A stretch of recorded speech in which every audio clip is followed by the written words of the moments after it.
Chapitre 15. Le calme après la tempête.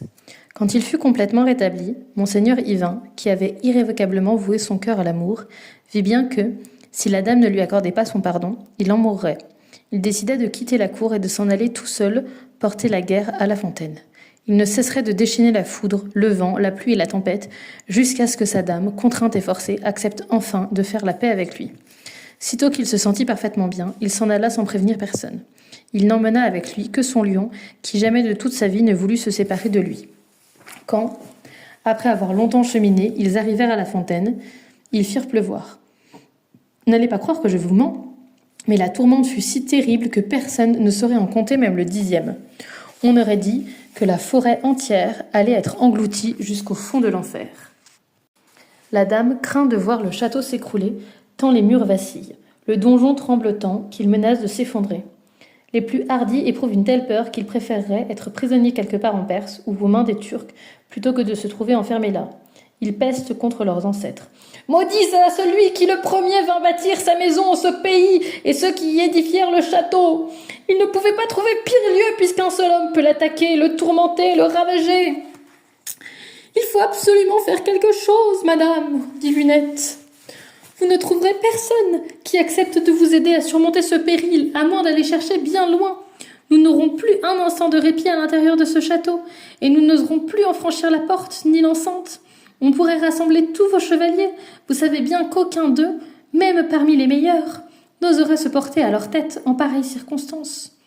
Comme vous voilà misérable et indigne de votre rang, si vous n'avez plus personne pour défendre votre fontaine.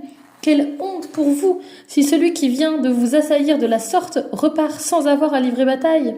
Vous voilà dans de beaux draps, si vous ne trouvez pas quelque moyen de faire autrement. Toi qui ne manques pas de sagesse, dis-moi comment faire et je suivrai ton conseil. Madame, si j'en étais capable, je le ferais volontiers. Vous auriez grand besoin d'un conseiller plus avisé que moi. Aussi ne veux-je point m'en mêler, et comme tous les autres, j'endurerai le vent et la pluie jusqu'au jour où, s'il plaît à Dieu, je verrai venir à votre cour un chevalier assez vaillant pour assumer toute la charge de cette bataille. Mais je ne crois pas que ce soit pour aujourd'hui. Demoiselle, réplique aussitôt Lodine, ne me parlez pas de mes chevaliers. Il est vrai que je ne peux rien en attendre. Aucun d'eux ne défendra jamais la fontaine. S'il plaît à Dieu, nous allons voir ce que valent votre sagesse et vos conseils, car on a coutume de dire que c'est dans l'adversité que se révèle l'ami véritable. Madame, qui saurait où trouver le chevalier qui a oxy le géant et vaincu les 3 chevaliers ferait bien d'aller le chercher. Mais aussi longtemps qu'il ne sera pas en paix avec sa dame, qu'elle sera fâchée contre lui et qu'elle nourrira de la rancune à son égard, il n'y a, je crains bien, aucun homme ou aucune femme qui l'accepte de suivre, à moins qu'on ne jure de tout mettre en œuvre pour attendrir sa dame, qui le fait mourir de chagrin. Avant que vous ne partiez à sa recherche, lui répond Lodine, je vous donne ma parole, je suis prête à vous le jurer, que s'il vient à moi, je m'emploierai de toutes mes forces à lui faire obtenir ce pardon qu'il désire.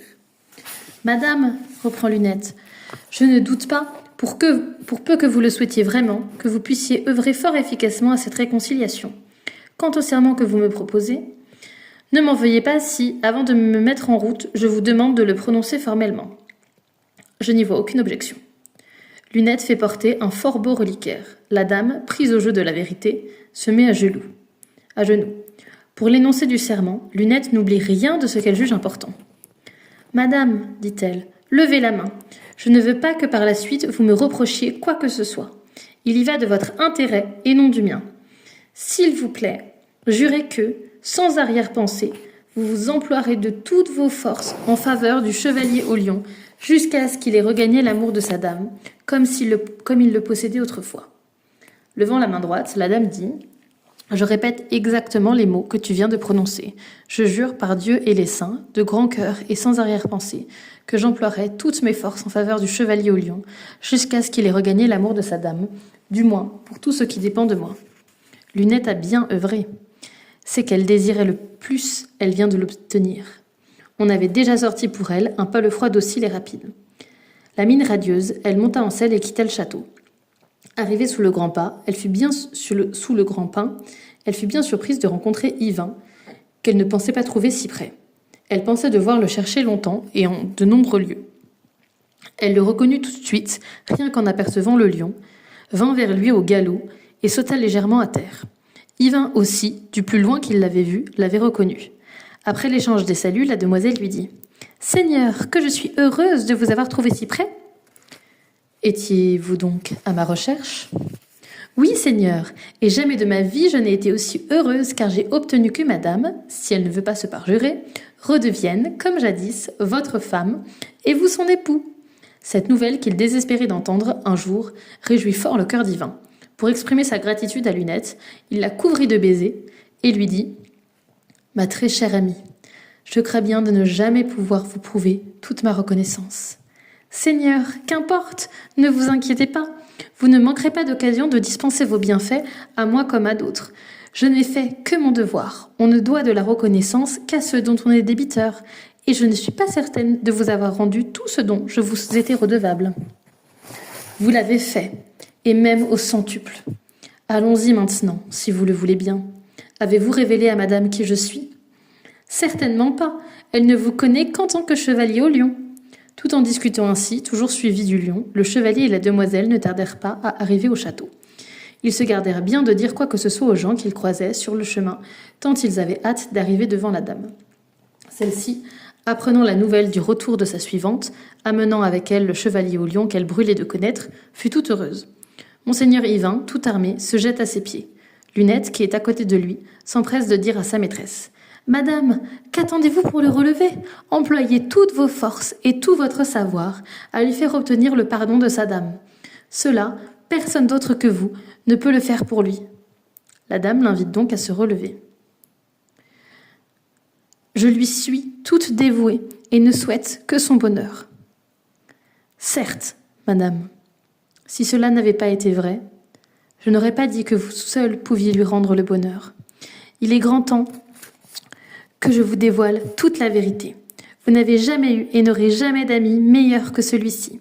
Dieu, à qui il plaît contre vous et lui règne paix et parfait amour, me l'a fait rencontrer aujourd'hui même tout près d'ici.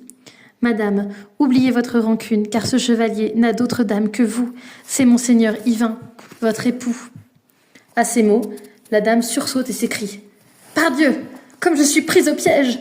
Tu ne me ferais jamais aimer malgré moi celui qui n'a pour moi ni amour ni estime. Ah, comme tu m'as bien servi! J'aimerais encore mieux endurer toute ma vie, vent et orage. Et si ce parjuré n'était une faute si grave et si méprisable, il ne serait absolument pas question que je fasse la paix avec lui. Comme le feu couve sous la cendre, continuerait de couver en moi ce dont je ne veux plus parler à présent et que je veux oublier puisqu'il faut bien me réconcilier avec lui, sous peine d'être parjure. » En entendant cela, monseigneur Yvain comprend que son affaire prend tournure et qu'il obtiendra la paix et le pardon. « Madame, implore-t-il, à tout péché, miséricorde. J'ai expié ma folie et ce n'était que justice, car c'était bien une folie de demeurer longtemps loin de vous. Je reconnais ma faute et je fus bien hardi d'oser revenir devant vous. Mais si, à présent, vous voulez bien me garder auprès de vous, je ne commettrai plus jamais la moindre faute à votre égard. » Certes, j'y consens, pour ne pas me parjurer, et puisque vous le demandez. Madame, 1000 fois merci. Je prends à témoin Dieu et le Saint-Esprit que rien ne pouvait me rendre plus heureux. Ainsi, voilà monsieur Yvain pardonné. Jamais, vous pouvez me croire, il ne fut aussi débordant de bonheur. Tout est bien qui finit bien pour lui. Sa dame l'aime et le chérit, et elle est bien payée en retour. Son bonheur présent lui fait oublier tous ses anciens tourments. Lunette aussi est pleinement heureuse, puisqu'elle a réussi à réconcilier monseigneur Yvain, le parfait amant, avec sa tendre épouse et parfaite amie. C'est ainsi que Chrétien de Troyes termine son revent du chevalier au lion. Il a rapporté tout ce qu'il avait entendu conter et n'en dira pas davantage, car tout le reste ne serait que mensonge.